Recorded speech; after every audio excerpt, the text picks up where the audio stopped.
Gente Carina, un magazine radial pensado para vos y el cuidado de tu salud. Estilos de vida, arte, historias que inspiran.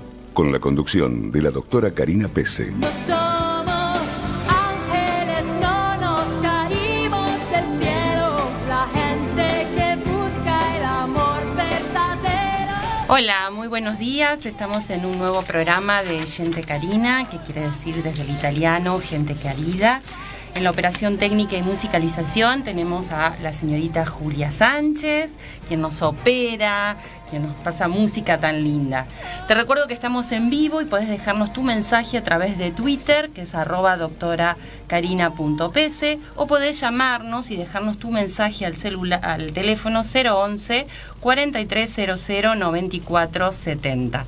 Hoy tenemos un programa en donde vamos a alimentar un poco lo que es el alma y el espíritu. Amalia, Ay, qué muy suerte, buenos días. Cari, ¿cómo estás? Muy bien, y quiero contarle a nuestra audiencia que ya tenemos en el piso a nuestra invitada del día, que es nuestra invitada especial, que es la licenciada Mariela Blanco. Muy buenos días, Mariela. ¿Qué tal? Buen día, buen mediodía ya, ¿no? Mira, Sí, casi, muy bien. casi, falta un minuto. Falta un minuto para el mediodía, no se entregaron Gracias por la antes. invitación, porque la verdad que estar en un ámbito así académico como acá, con gente tan linda, es un placer en serio. Muchísimas gracias, nosotros nos sentimos honrados por tener tu presencia. Yo les cuento que mucha gente ya la conoce a Mariela, pero bueno, les recuerdo que Mariela es periodista, ella es cronista de Canal 26 y es conductora de un programa en Metro. Ella es escritora, escribió ya 2 libros sobre la arquitectura y la ciudad de Buenos Aires. El último, que se llama Leyenda de ladrillos y adoquines, fue declarado de interés cultural. Así que bueno, por eso hoy está invitada Mariela para que nos cuente un poco sobre este hermoso libro. Qué lujo, ¿no? Realmente un lujo. Y que nos cuente este libro que nos va a contar un poco cómo es la fisonomía de Buenos Aires y que entendamos un poco más de esto de la idiosincrasia de ser porteño. Eso.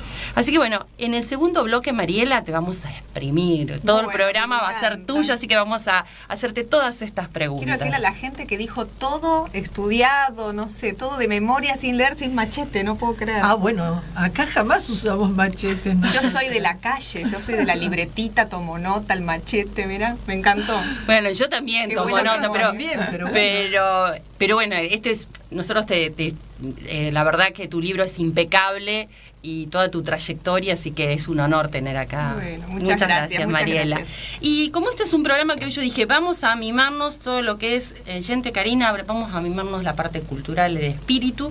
Hoy vamos a estar hablando un poco sobre literatura. ¿Sí? Bien, Cari. Vamos a tener a Mariela, que nos va a contar un poco sobre la ciudad de Buenos Aires, y vamos a tener una conversación telefónica con el periodista Darío Nuder Cabrera, que trabaja como periodista, es licenciado en Sociología de la Universidad de Buenos Aires y realizó estudios sobre economía y finanzas. Y Darío tiene un proyecto que podemos decir que es un proyecto familiar, esto me encantó de este proyecto de Darío, que escribe cuentos por contar, en donde participa toda su familia y tiene quien le ilustra los cuentos, es su hija Sofía. ¿Estás en línea, Darío? Sí, Karina, ¿cómo estás? Hola, bueno, muchas gracias por la conversación y la presentación. Muchísimas gracias a vos por darnos esta nota, este espacio en Gente Carina, que queremos que nos cuentes cómo surgió esta idea de escribir cuentos que son para los niños y en donde tenés una gran participación de toda tu familia, pero principalmente de tu hija. Sí, bueno, es un sitio de cuentos infantiles, se llama Cuentos por Contar, el proyecto. Son mis cuentos, mis primeros cuentos, los que elegí de los que escribí, y los publico en internet en el sitio que es www.cuentosporcontar.com.ar. Ahí escribo, y Sofi, mi hija, efectivamente es la que dibuja, bueno, alegrándome el alma. Así que ahí están, va muy bien, mucho público y muy buenos comentarios tenemos. Exactamente, esto lo que yo debo recalcarle a la audiencia, que es totalmente gratuito, que la gente lo puede imprimir, lo puede escuchar, porque tenés la voz de una narradora que es muy conocida, docente, actriz. ¿Querés contarnos, por favor? Sí, exactamente, es Ana Padovani. Bueno, ella se sumó al proyecto, leyó los cuentos en su momento, le gustaron mucho. Y nada, y fue un espaldarazo porque es una persona de de gran trayectoria, una gran narradora oral. Bueno, se sumó y hicimos algo muy lindo porque los cuentos están escritos, obviamente, se pueden leer, se pueden imprimir, todo gratis, como decís vos, pero se pueden escuchar de la voz de Ana. Y también además, tienen efectos especiales. Sí, claro, están buenísimos. exactamente. Y además esos audios están enriquecidos por efectos especiales y por la musicalización que le imprimió Paolo Menghini. Un gran Paolo, talentoso. Sí, Paolo es una persona excepcional en todos sus aspectos, así que la verdad que hace que los cuentos se puedan, digamos, escuchar, le infiere un clima, le agrega algo, un plus, que es difícil de encontrar en general, que esta propuesta nuestra lo tiene y que atrae mucho a los chicos. Y me gusta porque en esto que aprovechás las herramientas de informáticas, le das la posibilidad a tu público que vote cuál es el personaje que más le gustó, con el que más se identificó de tu cuento. Y creo que eso también a vos como escritor te debe sumar mucho, tener en cuenta la opinión del otro, ¿no? Sí, realmente las encuestas, si te fijas, yo no sigo los números exactamente, sé que Diente de Leche es el cuento más votado, más elegido. A mí me encantó. Pero la verdad es que funciona muy bien también y son una muestra de lo que a los chicos les gusta y a sus papás, tíos, abuelos, quien sea.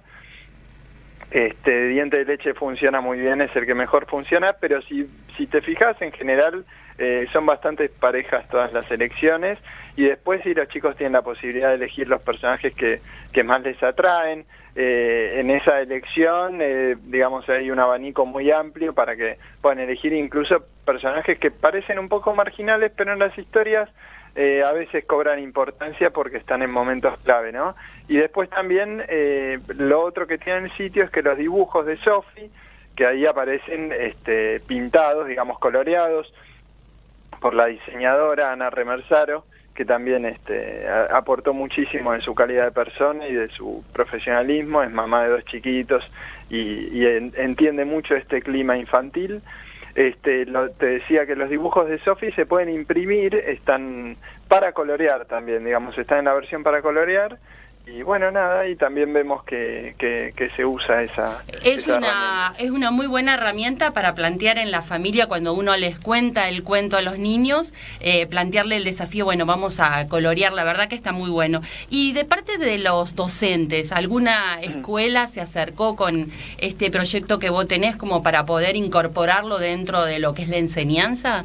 Sí, mira, en realidad lo que tuve es mucho intercambio con maestras, digamos, un número muy interesante de maestras, incluso no necesariamente de escuelas, ponerle en hospitales también, hay gente que se dedica a la docencia o al cuidado de chicos que también me contactó, bueno, muy contentos con el proyecto, pero que evidentemente lo están aplicando a su manera, ¿viste? No siempre es fácil, pues necesitas una conexión a internet, porque necesitas grupos que, digamos que, primero necesitas un poquito de flexibilidad en lo que es la educación de los chicos, ¿viste? Que una maestra a veces necesita más herramientas o apoyo de la escuela para poder movilizarlos. Ayer, de hecho, tuve una jornada en el colegio de mi nene más chiquito, de Sebastián, que tiene 5, y fuimos a la biblioteca, eran un grupo de 60 chicos de 5 años, y bueno, nada, yo les leí un cuento de las hermanas Hilb, La Casa del Lobo, que me pidieron ellas para una jornada que están haciendo, y aprovechamos y bueno, escucharon Diente de Leche, y la verdad es que, bueno, obviamente los 60, no te puedo decir que los 60 estuvieron atentos, escuchando el cuento directamente de la computadora, no leído por mí, pero sí te diría que una buena cantidad estuvo, se copó mucho. Sí. Y 5 años es un grupo más difícil. Claro. Estos cuentos los probé antes cuando Sofi tenía 7, y te digo que realmente los chicos se prendían. Fue como la prueba de fuego que dije, pasé esta, tengo que salir con el sitio. ¿Y Sofía cuántos años tiene? Y Sofi tiene 10 ahora, tiene 10, siempre... Un gran talento, dibuja muy lindo. Sí, no hay que presionarla, pero pero dibujan muy bien. ¿Y cómo creas ese clima especial para que vos le contás el cuento? ¿Cómo surge el dibujo de esa historia? ¿Hay alguna sugerencia de parte tuya o es su libre interpretación de lo que vos le estás contando? No, a ver, quizás en el cuento del cuco la orienté un poquito para que desdramatizara, por su personalidad, ella tiende, ponerle a dramatizar la historia. Si sucede algo malo, quizás lo pondera. Entonces yo trataba de decirle, bueno, juguemos con un cuco que puede ser amigo. Entonces está un poco ahí en el dibujo, pero en los demás, te diría, o sea, no hizo falta que le hiciera ningún comentario, los interpretó, fue libre interpretación de ella.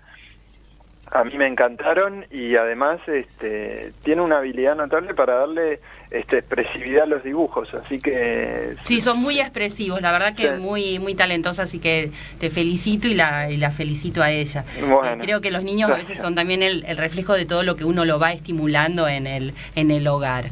Darío, la verdad que ha sido un placer conversar contigo. Quiero que por favor recuerdes a nuestra audiencia la página web y debo decirle que es Por Contar, es con X, para que lo tengan en cuenta, donde pueden descargar tus cuentos. Exactamente, la página el sitio es www.cuentosxcontar.com.ar. También tenemos la página de Facebook, que nos encuentran en Facebook como Cuentos X Contar. Ahí tenemos mucho apoyo y es muy importante siempre para viralizarlo, digamos, para difundirlo. ¿Qué más? Lo importante es que es gratuito, no tiene publicidad, no hay nada que interfiera en la experiencia de los chicos, que se puede escuchar, los cuentos se pueden leer y escuchar en todos los soportes. Sí, está bueno que se adapta muy bien en los celulares también. Claro, exactamente. Entonces, ponele, cuando mis chicos ya los escucharon 1000 veces, ¿no? Pero donde más se los pases en el celular y a la noche. Y es una buena manera de combinar esto porque a veces cuesta sacarles el celular o, digamos, se hace difícil. Sofía es muy lectora, pero Sebastián no.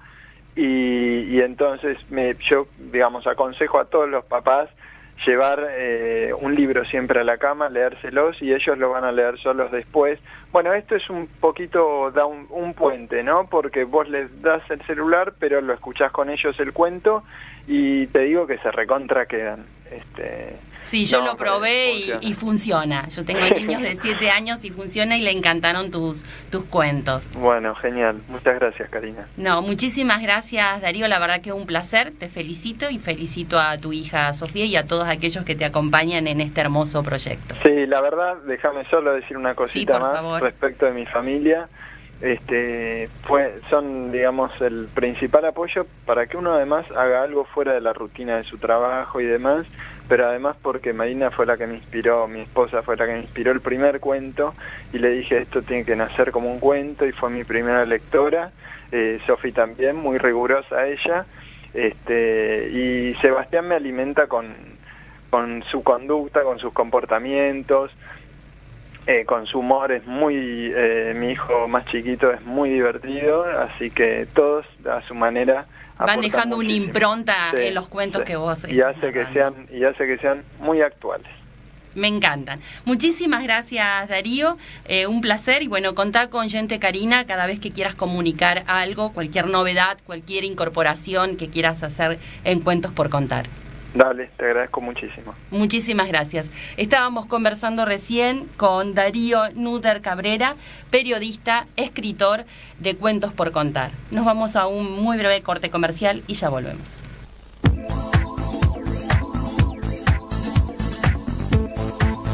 Dr. Williams Bucret, especialista en cirugía plástica, estética y reparadora.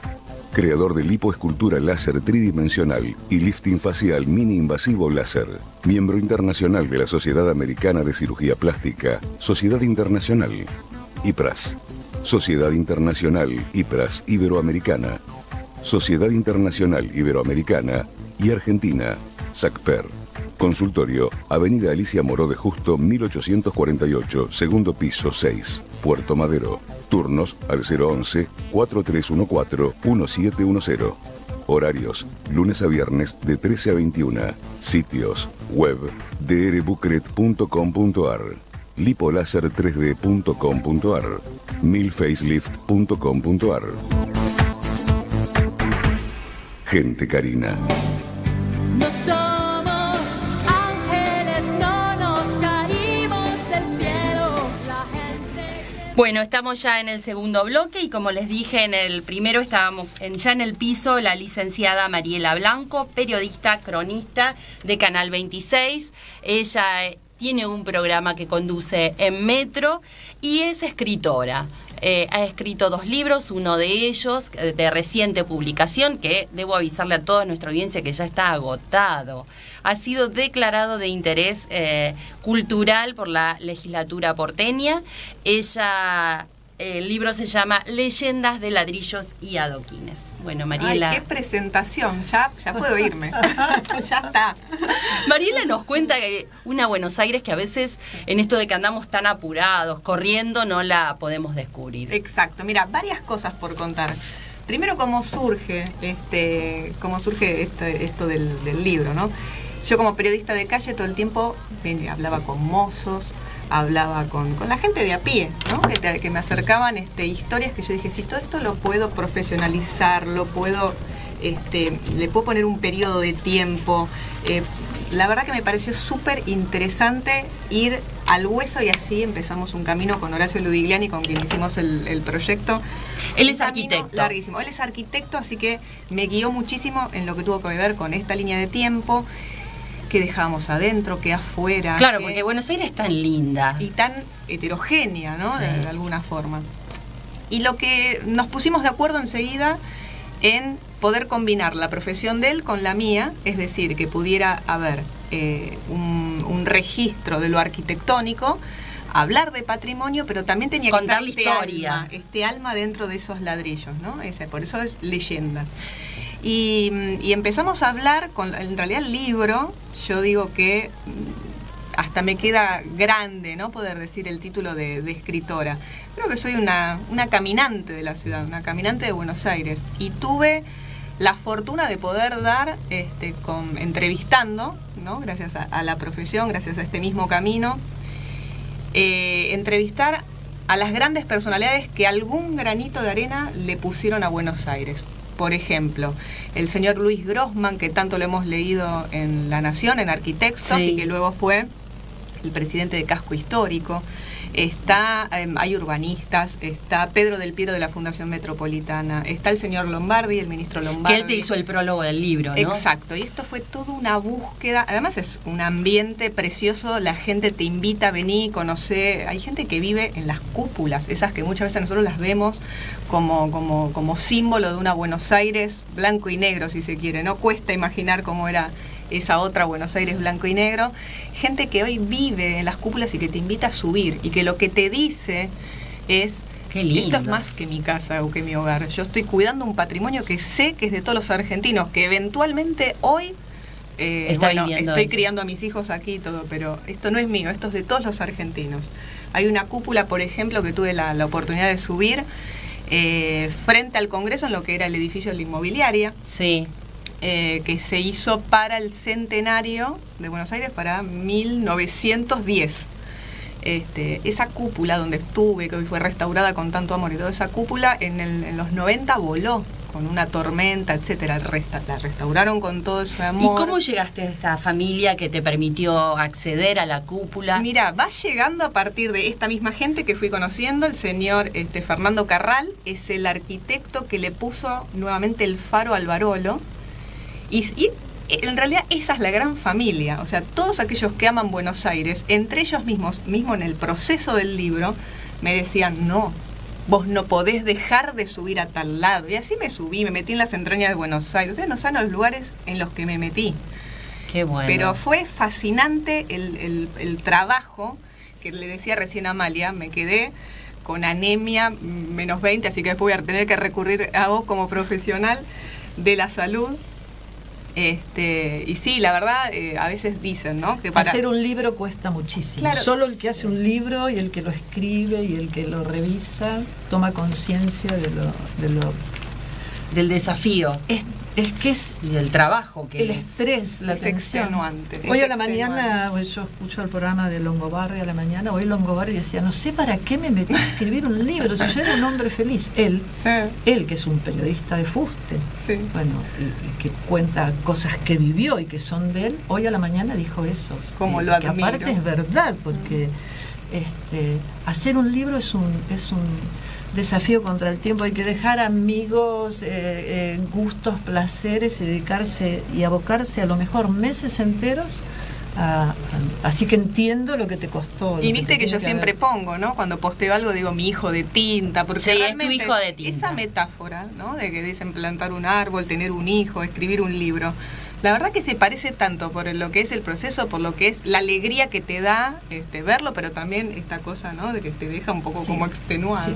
Porque, bueno, encima en el caso lo que nos pasó es que en las entrevistas, que fueron por lo menos 40 o 50, lo que nos pasaba era que por ahí hablamos con el administrador de un edificio, que fue administrador Sí. durante 50 años, y me hablaba de una Corrientes, una avenida Corrientes, que tenía el estatus de calle, que era angosta, que tenía un solo sentido de circulación. Y vos mientras lo estás entrevistando te haces la foto, ¿no? Entonces me hablaba de el policía o el sargento, se decía en ese momento, el sargento en la garita, ¿no? En Corrientes al 400. Bueno, esta cosa de obsesiva mía me llevó a ir a buscar esas fotos blanco y negro y me fui al Archivo General de la Nación. Y encuentro, en el mismo año que me daba cuenta esta persona que había estado a cargo de un edificio durante 50 años, encuentro al policía en la garita, en Corrientes al 400. Entonces también el libro permite esa superposición de fotos blanco y negro y cómo luce hoy. Qué Muy bueno. distinto. Ella porque ¿no? es muy joven, porque yo conocí Pero claro. a la Corrientes angosta y con las garitas, con los Claro. policías dirigiendo el tránsito y de una sola mano. Bueno, Te hablamos de cuesta Gati, imaginarte así hablamos en de Buenos Gati Aires. Chávez y mi suegra también me dice, yo tengo Ay, un gorrito yo- que me lo tengo, que todavía lo tengo, me dice. Y sí, bueno, yo sí, iba es de una chiquita historia a tomar el té reciente. con mi abuela a la confitería de Gati Es Chávez, una y historia a muy robar reciente. los botones de Claro. los batones, porque me encantaba ir porque era el único edificio qué con lindo. escaleras mecánicas, no había otra. Claro. Yo conocí la escalera mecánica en Que Gati ya no Chávez. está. Claro, Que ya no entonces- está. Hoy es el local de, lo digo, Cuesta Blanca. Sí, sí. Es un local de ropa que es muy bonito, muy vistoso de afuera todo, pero esa escalera Claro. desapareció. Hay como yesos, ¿no? Que se han bajado los techos.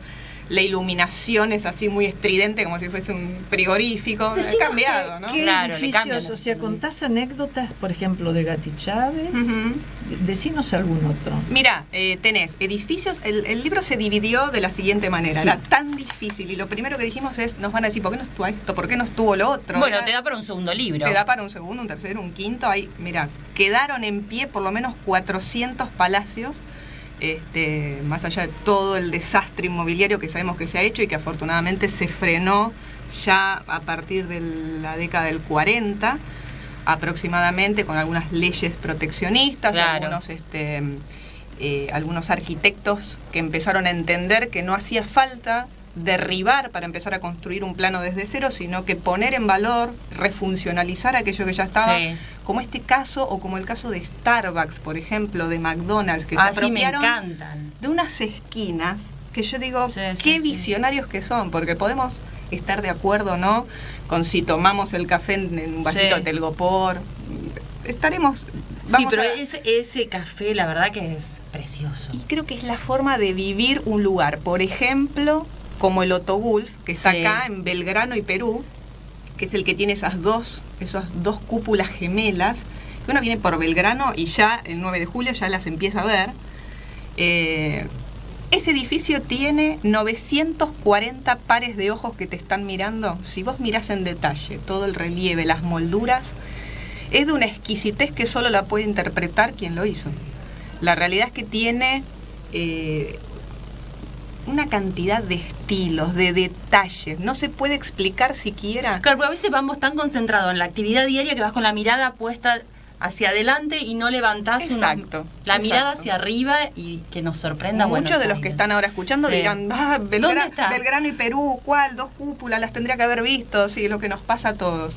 Yo también lo descubrí tarde, o sea, esto nos pasa a todos. Hay una Buenos Aires que está a la altura de la mirada, que es la que uno cuando va al banco y te cierra a las 3 y no llegás y qué sé yo, vas mirando el cartelito, vas mirando esto, la comida chatarra, qué como. Vas a esta altura. Sí. Arriba hay una Buenos Aires paralela que bueno, que sigue estando y que resiste y que espera ser vista. Y gracias a Dios hay políticas muy interesantes para que, ya sea el día de los museos, el día de, ¿no? O los lunes gratuitos Sí. para escuela, etcétera, hay una ciudad, yo noto, más de puertas abiertas. Me pasó como fenómeno registrar, también tiene que ver con la edad que uno va teniendo, yo tengo 40 años, pero empezar a ver todo un circuito cultural que va en busca de conocer la historia del Palacio Paz, del Palacio San Martín, que son algunos de Sí, los que hay, figuran en el libro. como muchos tours que se arman a Sí. fines de semana. Sí, que ya no son para turistas. O sea, el guía de turismo te pregunta, ¿no? Cuando están las 20 o 30 personas, alguien necesita que hablen inglés, hay alguien de otro lado, hay un brasilero y alguien que O sea que nos llegó estamos ayer de transformando Miami. en turistas de nuestra propia ciudad. Somos los porteños, ¿viste? De 30, 28 son porteños que viven por ahí nomás, o a lo sumo son bonaerenses, que vienen a conocer la historia del Barolo, la historia de todos nuestros palacios, quienes vivieron. Y la verdad que es fascinante. Por eso rescatamos, por ejemplo, el Palacio Barolo no tiene desperdicio desde ningún punto de vista. Se los resumo si quieren así Sí. muy cortito. Es un palacio que fue encargado por un productor agropecuario que no lo llegó ni a haber terminado, porque esto también es una constante en casi todos los palacios que tardaban una determinada cantidad de años. En la pasó también con el Palacio Sí. San Martín, etcétera, que el Palacio Paz, que no lo llegaban a ver nunca realizados, ¿no? Imaginemos además que todos los materiales en esa época venían en barcos, venía todo de Europa. Bueno, este es encargado entonces en 1919, si no me falla la memoria, y cuenta toda su arquitectura, lo que es la Divina Comedia, es decir, la cantidad de balcones, la cantidad de pisos, la cantidad, todo está diseñado en consonancia con la cantidad de cantos y de versos que tiene la Divina Comedia, y lo vas comprobando a medida que vas subiendo. Decís, la primera parte no la crees, la segunda decís puede ser casualidad, la tercera, la cuarta, la quinta, el paraíso, el infierno, y decís, uy, Sí, es. realmente, ¿no? Además hay frases escritas en las paredes, hay un montón de cosas que te dan esa pauta. Es larguísima la historia, o sea, van a encontrar por lo menos 20 o 30 tips que te pintan de cuerpo y alma la Divina Comedia, y además hay muchos símbolos de la masonería, ¿no? En lo que son los ascensores, etcétera. Por ejemplo, en los ascensores tenés el piso, El compás. el 1, claro, está el compás. Tenés escuadras y compases Exacto. en donde están los numeritos de los ascensores. Exacto. ¿Y vos sabés por qué? ¿Por ¿Tiene qué? dibujos Porque- masónicos? A ver. Ah. Porque se cree que Barolo, ¿no? Que Luis Barolo era. Las era- las señoritas que hacen las visitas guiadas nocturnas al Palacio Barolo fueron estudiantes mías en las escuelas de turismo. Y casualmente hace muy poquito me pidieron que les dé alguna disertación, porque sé que la gente le pregunta esto de la masonería y ellas no saben cómo enganchar. Claro. No solo porque Barolo fue masón. No te quiero robar tu tiempo porque te No, a invitamos mí me vos, encanta ¿eh? porque además yo tengo que seguir aprendiendo para poder hacer el libro. Barolo fue masón y el arquitecto que lo hizo también Palanti. fue masón. ¿Y qué pasa? Los masones, para poder ser masones, pasan por un ritual de iniciación. Y en ese ritual de iniciación se supone que están muertos para volver a nacer a través de la masonería. Y Dante, cuando vivió, la masonería no existía, así que jamás pudo haber escrito la Divina Comedia y que era masón. Sin embargo, bueno, todo lo que tiene la Divina Comedia es un infierno que se supone que es donde vos estás en el ritual de iniciación y luego vas pasando a los distintos grados. Por eso el Dante y la Divina Comedia para un masón es una literatura importantísima, porque es como ver los propios grados de evolución de un masón. De un masón. Claro, Mira qué claro. interesante. Y sabés que hay otro edificio igual al Palacio Barolo, ¿no? Sí, el Palacio Salvo en Uruguay. ¿Lo fuiste a ver? No lo fui a ver, sé que hace poquitito Es igualito, justamente pero en es pequeño. idéntico, ¿no? He visto fotos. Es una fotocopia. Me mandan fotos para decirme, mirá, Mariela, es igual, porque también la historia lo que cuenta, y no quiero solamente quedarme con el Barolo, porque hay otros riquísimos también, pero cortito, es muy bueno el Pero es apunte. un palacete maravilloso. Se creyó en un momento, porque hay muchas teorías, después cuando uno habla ahí, yo hablé con los hijos también con los nietos de uno de los primeros que tuvo oficinas ahí en el Barolo. Y decían, también es un poco la historia que quisimos creer, porque teorías había un montón, Sí. ¿no? No hay tanta documentación, todo ese trabajo de hormiga, ¿no? que van haciendo para poder colectar datos. Y es bárbaro lo que se hace. Lo que se creyó en un momento es que el Palacio Salvo de Montevideo y el Palacio Barolo tenían dos faros idénticos, estaban en una latitud determinada, etcétera, que la idea de Barolo era poder hacer un haz de luz en determinado momento y que se conecten Mirá las qué dos interesante. orillas. Filosóficamente es preciosa, lo que nunca tuvieron en cuenta, por Sí. eso la gran pregunta es, ¿de verdad Mario Palanti quiso eso o quedaba lindo después contarlo? ¿Qué fue lo que sucedió? Porque la realidad es que por la curvatura de la Tierra eso era impracticable, Pero es verdad. era imposible. No lo tuvieron en cuenta, pero ellos pensaron que en algún momento prendiendo los dos faros, ¿por qué? Porque todo masón tiene una sola intención en la vida, que es conocer la luz de la verdad de todas las cosas.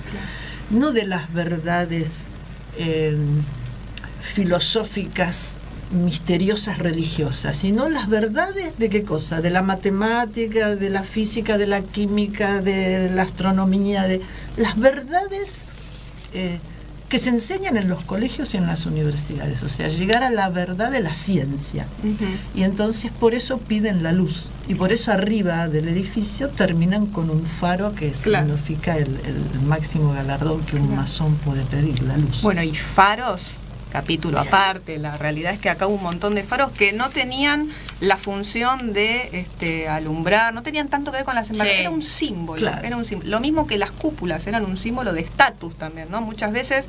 Lo mismo que a veces en el cementerio de la Recoleta, que cuanto más estatus era la persona que había fallecido, más Claro. imponente la edificación del Bueno, el cementerio de la Recoleta es otro capítulo aparte. La verdad es que ahí tenés todo ese Art Nouveau que llegó prácticamente cuando ya se estaba imponiendo el Art Deco, predomina Sí. en el cementerio, que va como siempre 10 años detrás, ¿no? de lo que es la moda arquitectónica. En este arte funerario se ve mucho Art Nouveau. Por ejemplo, en lo que es Rufina Cambaceres, que en general es la dama de blanco, ¿no? que se conoce la Sí. historia, Sí. más que nada. Es una belleza esa bóveda.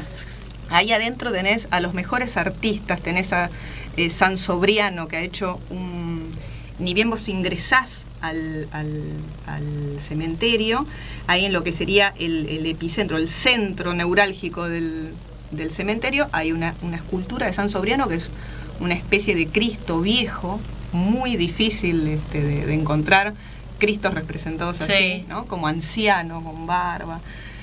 Bueno, que tiene una historia muy particular. Hay esculturas de Lola Mora. Estoy tratando de hacer como un punteíto para poder contarles varias cosas.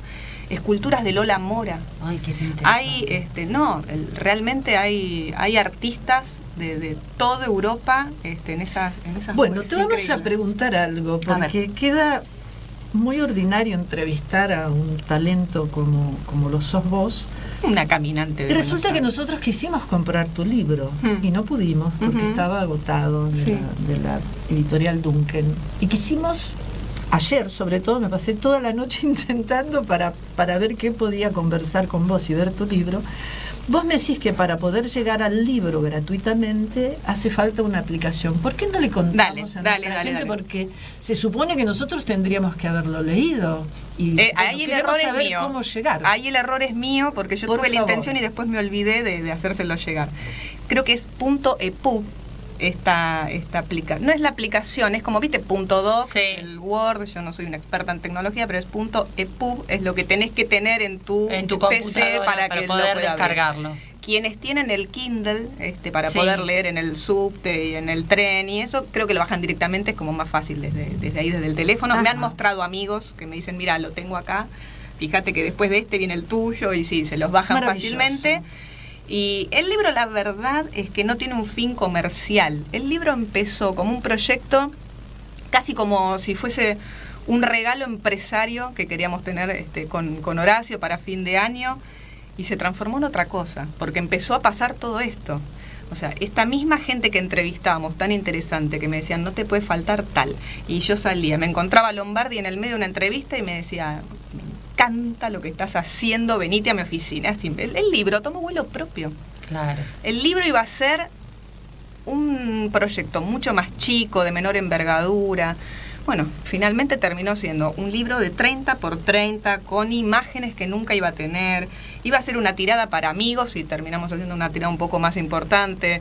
No lo queríamos vender y la gente me decía, pero lo quiero en papel. O sea que lo terminamos, tomó vida. Realmente es como te pasa con un hijo, que vos decís, yo quería que fuera esto, pero el chico se fue de viaje. Bueno, la verdad es que tomó vuelo propio. Y llegamos a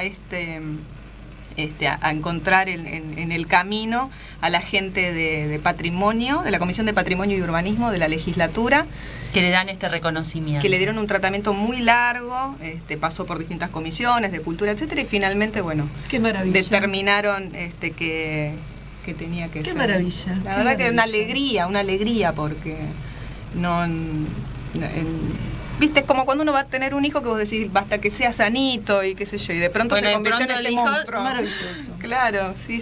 Pero debe tener que ver también, siempre rescato cuál es el mensaje para la gente, qué es lo que le tiene que llegar, ¿no? Que vayan atrás del sueño. Si es repostería, repostería. Si es escribir un libro, un libro. La verdad es que yo le pongo pasión así a todo, no puedo hacerlo de otra manera. Había una forma más fácil de hacer este libro, que era contratando gente que te haga la desgrabación. De pronto podría haber ido otra persona a hacer la entrevista, podía otra persona ir a hacer la visita guiada. No, pero no iba a tener el espíritu de Mariela, la interpretación. No, tuya. yo quería que una periodista no puede hacer eso, lo tiene que hacer ella. Yo quería la corrección, quería la foto, quería ir al archivo, quería buscar al de la garita. Y así tiene que ser, claro. Porque me fasciné con Buenos Aires. Y eso se siente cuando quien lo va a leer al libro, quien lo va a interpretar, eso se siente, el espíritu que vos la impronta que vos le estás dando. Sí. Además también esa misma presión que uno se pone. ¿Qué tiempo te llevó a hacerlo? 1 año y medio aproximadamente. Lo hiciste bastante rápido. Sí, noches sin dormir, levantarme. El tema en sí da mucho para en realidad no es un tema en el que hay que hurgar en algo de lo que no hay información. Información sobraba. O sea que acá el trabajo era todo lo contrario. Tenías que ver cuál de toda esa información era la que querías compartir. Claro, en 50 entrevistas, en todo el background que uno trae, en todo lo que tenía Horacio, entre todo eso era, empecemos a sacar, acá esto es hermoso pero no tiene historia. Tiene historia, pero arquitectónicamente no vale nada. Sí. Era hermoso, pero ya no existe. ¿Y de qué hablamos? ¿De lo que quedó en pie? ¿De lo que se demolió? Sí. Bueno, cuestión que dividimos el libro, que esto les iba a contar y me fui por las ramas, dividimos el libro en 2 grandes partes. Las 10 grandes joyas las dejamos al final, y lo que iba a ser una introducción se volvió tan interesante que acá pasó otra cosa, otro fenómeno que tampoco esperábamos. La intro fue medio libro. Porque finalmente entendimos que la gente más palacios o más edificios importantes y donde hayan vivido personalidades de la cultura, la iban a poder encontrar en otros lugares, sí. en otras bibliotecas, en Wikipedia incluso, en un montón de lugares iban a poder tener una ficha técnica de los mejores lugares. Pero se dio todo un juego muy interesante con los entrevistados al venir de distintos lugares. Vos pensás que uno era urbanista, el otro era arquitecto, el otro era constructor, el otro era un filósofo, el otro era un poeta, el otro era el que le puso los banquitos a la Avenida de Mayo. Era gente de distintas ramas, ¿no? Y ahí me encontré con el nostálgico y con el pragmático. Yo tenía uno que me decía, esto tiene que quedar en pie porque acá tomó el Teta Merelo, y me encontraba con otro que me decía, ¿y conservarlo para qué? O sea, si un día la humedad te va a hacer estragos, si te va a pasar como el molino o se te va a venir abajo. Entonces conservamos todo y ahí te empezás a replantear cuál es la definición correcta que debe tener el patrimonio. ¿Y cuál consideras que es la definición? Y el patrimonio, correcta? La gran pregunta ahí ¿tiene que ser estático o dinámico? Estático sería como las tacitas, las vajillas de la abuela, que la ponemos el día que viene visita para que no se rompe, la cuidamos y la miramos así, no entendemos nada de dónde estamos, de qué trata la tacita. Y dinámico, corres algunos riesgos, como por ejemplo lo que hicieron las cadenas internacionales, las cadenas americanas, corres esos riesgos de que el mobiliario no pega, que el telgopor no te gusta, pero yo me metí ahí adentro gracias a esta cafetería y pude inspeccionar un poco más de lo que es ese lugar, que antes lo miraba de afuera y no podías estaba entrar, claro. Sí, estaba cerrado. Entonces, un poco creo que la conclusión es por ahí, ¿no? ¿Qué es el patrimonio? El patrimonio lo estamos haciendo hoy entre todos. El patrimonio además no es solamente todo lo que tenga que ver con los ladrillos, sino también lo inmaterial, es inseparable. Entonces, cuando fuimos al Tortoni decíamos, todo este cúmulo de ladrillos maravilloso que hay, ahí hablamos bueno, ahí hay una historia fascinante porque quien hoy es el gerente o es el dueño, el señor Fanego, él tenía un sueño que era ser mozo del Tortoni. O sea, el padre le dijo, tenés que ser ingeniero, y él dijo, no, yo quiero ser mozo del Tortoni. Y se dio el gusto de que un día como mozo Borges lo llamara y le dijera, ¿no se quiere tomar un cafecito conmigo? O sea, siempre lo atendía y se toma el cafecito con Borges. Y el Tortoni, decíamos, el lugar arquitectónicamente es maravilloso, también nos llevó a hablar de la Avenida de Mayo, nos llevó a hablar de la otra apertura, nos llevó a hablar de un montón de cosas. Pero también nos llevó a hablar de la leche merengada, que es el patrimonio inmaterial que tienen los lugares. Digo, la leche merengada es al Tortoni, lo que para la Feria de Mataderos es la chacarera improvisada ahí. O sea, es inseparable, ¿no? Toda esta cosa intangible, claro, todo eso intangible que hace al lugar, ¿no? Los olores. Terminamos hablando también en la primera parte de los olores que ya no están. Claro, los olores de Buenos Aires, muchos asocian, escuché creo una entrevista tuya que te había hecho Tete Custoró, que ella decía que Corrientes, cuando ella llegó, que ella es del interior, salía olor a pizza. Claro, es mejor que Fantino, porque estudia para las entrevistas, no. Es genial, es genial. Sí, y el olor, por ejemplo, en el subte, a los rodamientos, ¿no? Sí, a la grasa. A la grasa. Olores, sonidos. Esto hablando, por ejemplo, Fernando Carral, que es el otro enamorado de Buenos Aires, que me lleva y me dice, vení que tenés que ver esto, vení que vamos a ir a conocer tal lugar. Me contaba un poco que, claro, todos los que venían de la provincia, etcétera, viste que venir al centro tenías que ponerte el traje, te vestirte bien para venir al centro, y bueno, y había sonidos, cosas que no había en otro lugar y que incluso hoy ya no están acá. Por ejemplo, el hábito de ir a leer el diario ahí a la prensa, o cerca del Congreso, los canillitas solían gritar, ¿no? Salió la nueva ley, salió la nueva ley. Eran esos sonidos de Buenos Aires, claro, típicos. Las campanadas, ¿no? De algunos. Mariela querida, para la definición de patrimonio me tendrías que haber conocido a mí, porque yo, profesora de patrimonio cultural. No, Amalia tenía que universal, estar. Y casualmente la definición de patrimonio te dice que es el conjunto de bienes tangibles e intangibles capaces de poder transmitir conceptos filosóficos, artísticos, arquitectónicos, emotivos, históricos, científicos y demás. Esa es la verdadera definición de no hay patrimonio tangible si no hay patrimonio intangible, y viceversa. Claro. Y yo he tenido la suerte, discúlpame que diga yo, que es terrible decir yo, pero yo he tenido la suerte de haber podido viajar por el mundo cuando era joven y linda y los hombres me amaban. Y seguí siendo linda. Gracias. Estaba esperando que lo dijera. Y siempre comento que vos podés ir a la India o podés ir al lejano oriente y comentar qué es lo que viste, pero nunca va a poder ser entendido porque te falta comentar el olor, y el olor no se puede comentar. Vos no podés comentar el olor de una ciudad. Y cuando he tenido la suerte de pasear por el mundo, así como digo que Río de Janeiro tiene olor a pegamento de alfombra, y no lo sé por qué, tiene olor a pegamento de alfombra, un olor muy desagradable para mí. Y el lejano oriente, por ejemplo, yo a la India no volvería. La ciudad de Calcuta es el infierno hecho ciudad, y mirá que soy una persona que le encantan Y abierta. religiones comparadas, y es fascinante, pero el olor que hay en la ciudad de Calcuta es una cosa que descompone para un occidental como yo.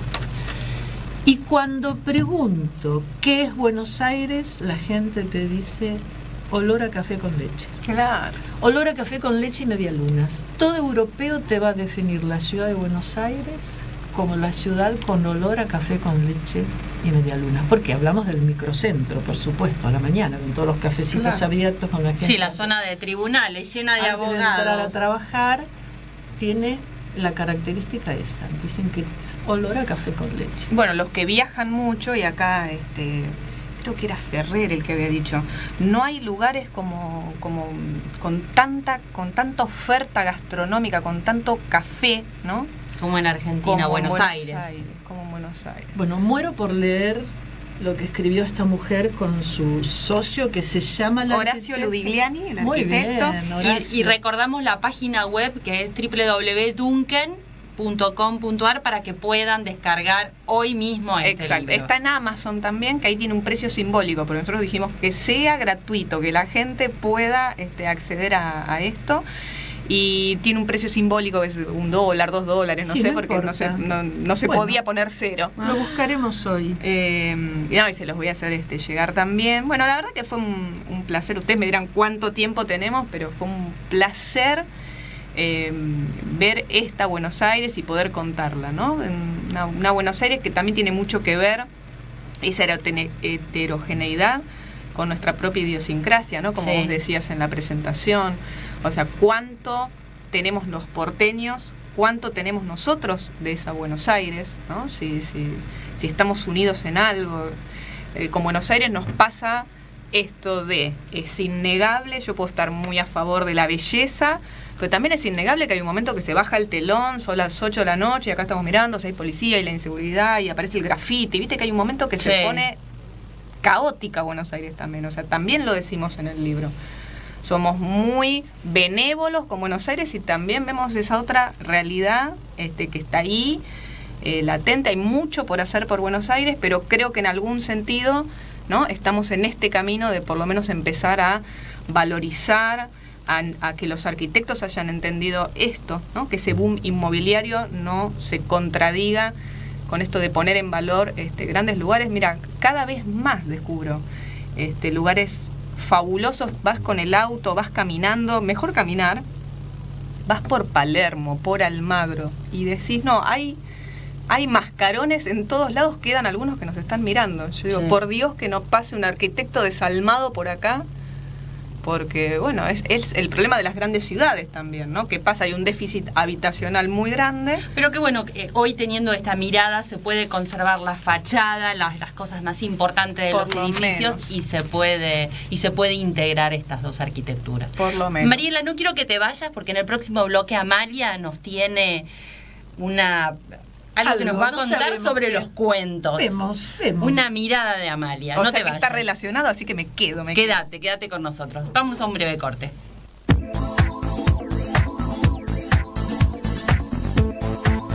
Dr. Williams Bucret, especialista en cirugía plástica, estética y reparadora.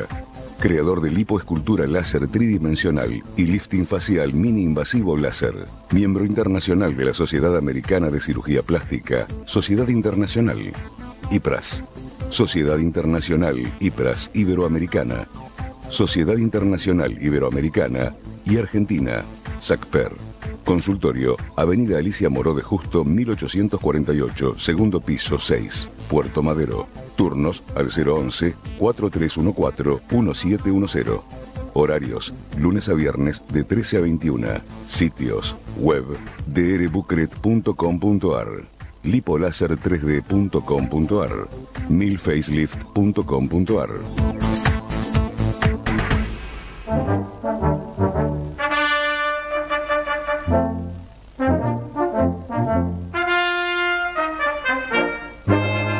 ¿Sabías que en Gente Carina te contamos sobre la historia de la medicina y del arte en la voz de la licenciada Amalia Frontini, museóloga, egiptóloga e historiadora?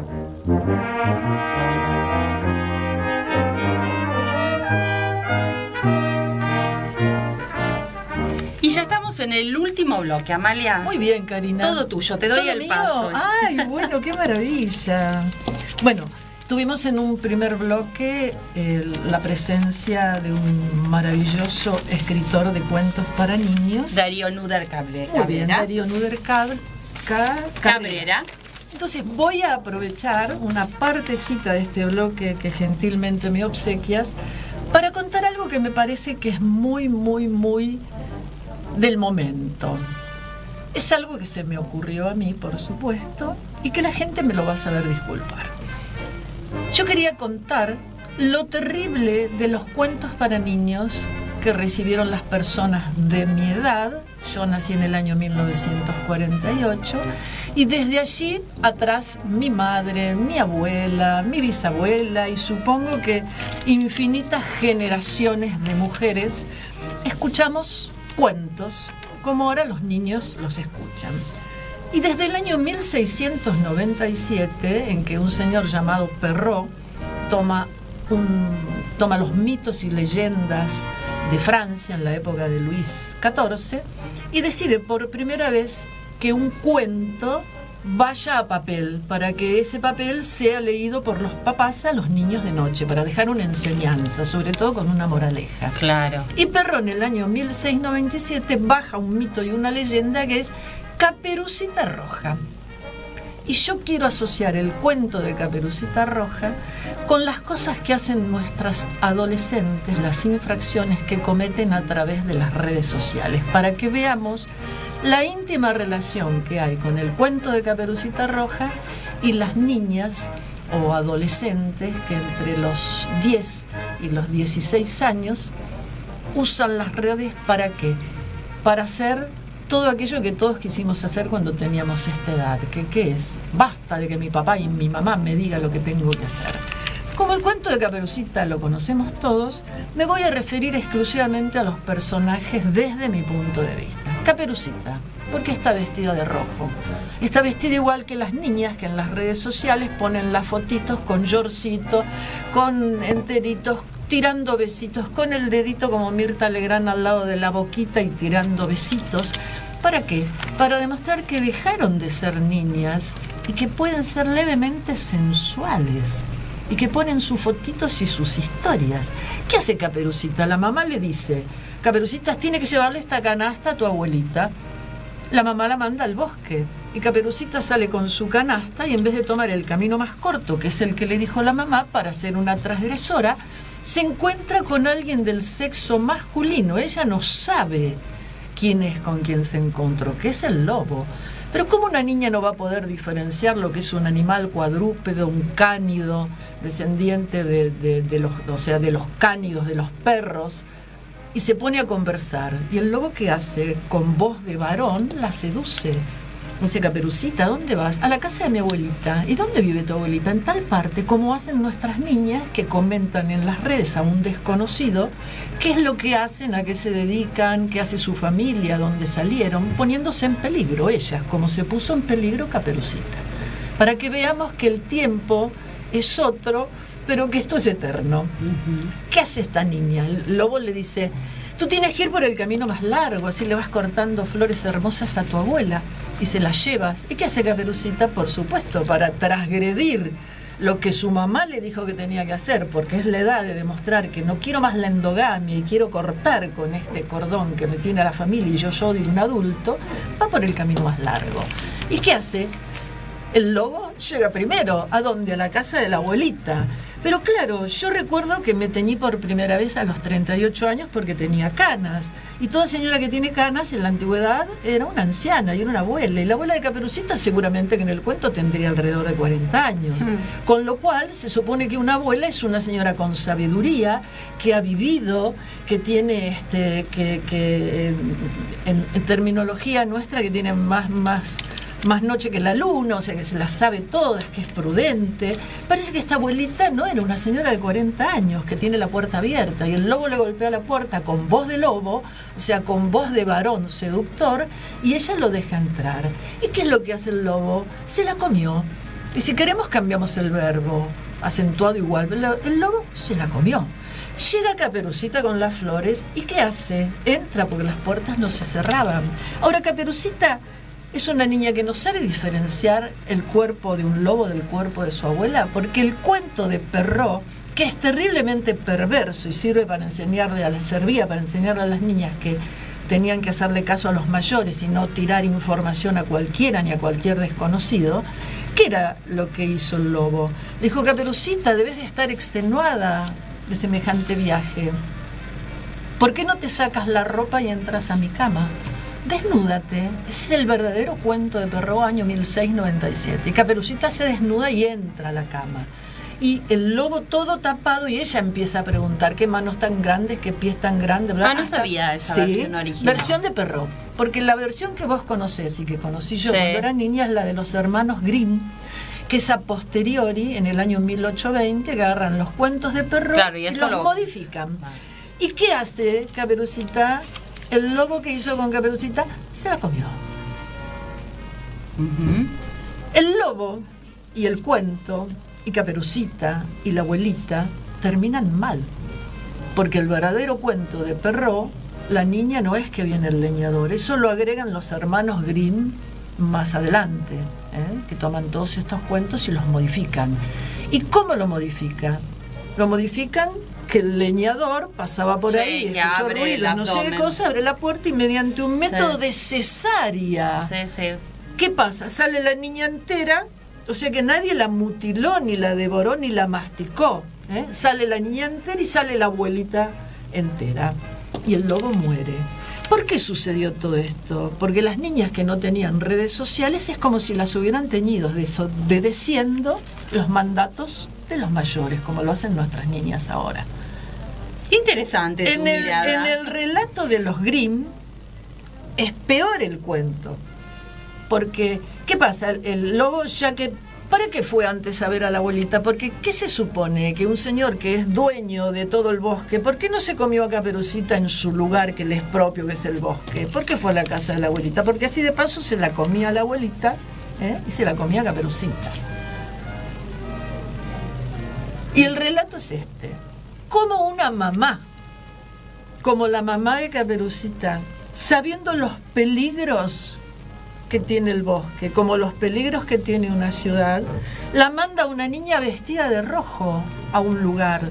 Y si ustedes van a mirar una propaganda televisiva, que no recuerdo de qué es, pero no importa, está ahora en la televisión, donde una jovencita de unos 12, 13 años tiene unos shortcitos ajustados y la mamá está con el papá y dice: ¡ay, que te diviertas! Qué linda que está la nena, ¿no? Con esos shortcitos. Y el padre pone una cara como queriendo decir: está linda, pero está deseable. Entonces, ¿por qué una mamá dejó ir a Caperucita con los peligros del bosque? Como las mamás que tienen un montón de cosas que hacer y que trabajan y que tienen que estar con la casa y con otros hermanitos y ser buena esposa y ser hermosa y yo, que descuidan un poco a sus niñas o a sus adolescentes y a sus jóvenes y que no sabe dónde esa joven va a ir cuando se va a encontrar con un desconocido en el medio de un bosque llamado ciudad. Esto sucedió y va a suceder siempre. Y no quiero ir a otros cuentos, por eso la diferencia que hay entre los cuentos de los niños para ahora y los cuentos con que nos formamos nosotros, que eran todos recontra perversos. La niña dice que vaya redondeando, no sé cuántos minutos tengo para terminar el programa, y quiero hacer... ¿Un minuto? Bueno, un pequeño aporte a la hermosa Mariela Blanco, y comentar que su libro, en el nombre, dice Leyendas sobre ladrillos y adoquines. Quiero contar que los adoquines fueron creados por los romanos para hacer sus calles, que eran pedazos de piedra, uniformes, no importa, pero las grandes vías del Imperio Romano ya crearon los adoquines, y que los adoquines fueron creados como piedras cúbicas, que viene de la palabra árabe ad-doquín, que significa piedra cúbica. Fueron creadas por Napoleón para poder llevar toda su artillería a través de las grandes calles del imperio que él tenía, y que esta moda viene a Buenos Aires, y que la moda que viene a Buenos Aires, los adoquines se sacaban ¿de dónde? De la isla Martín García, que es las estribaciones, bien, de la isla Martín García. Se iba creando toda Buenos Aires, pero un día determinado se dejan de sacar los adoquines de Martín García y los adoquines vienen a través de los barcos cuando los ingleses y los europeos venían a comprar nuestros granos. Para que el barco pudiera navegar bien, tenían que venir con un lastre y traían lastres de adoquines. Los adoquines se quedaban en Buenos Aires y se volvían a cargar los barcos con granos y carnes para llevárselos. Y estos adoquines nosotros los tomamos como parte de pago para poder hacer toda la ciudad de Buenos Aires, que originariamente estaba edificada con estas maravillosas piedras. Ya está. Tengo muchas cosas más para decir, pero dejo el relato aquí y bueno. La parte 2 empieza así, con el adoquín. Me encantó, me encantó. Fascinante. La verdad que da para muchísimo más, pero acá Juli nos mata y ya nos está poniendo la cortina. Muchísimas gracias, Mariela. Un placer enorme, enorme, enorme. Volveré. Seguramente, pues te vamos a invitar porque hay un montón del libro que nos quedó por hablar. Bueno, muchísimas gracias a ustedes por escucharnos y los esperamos el próximo miércoles. Cualquier ciudad.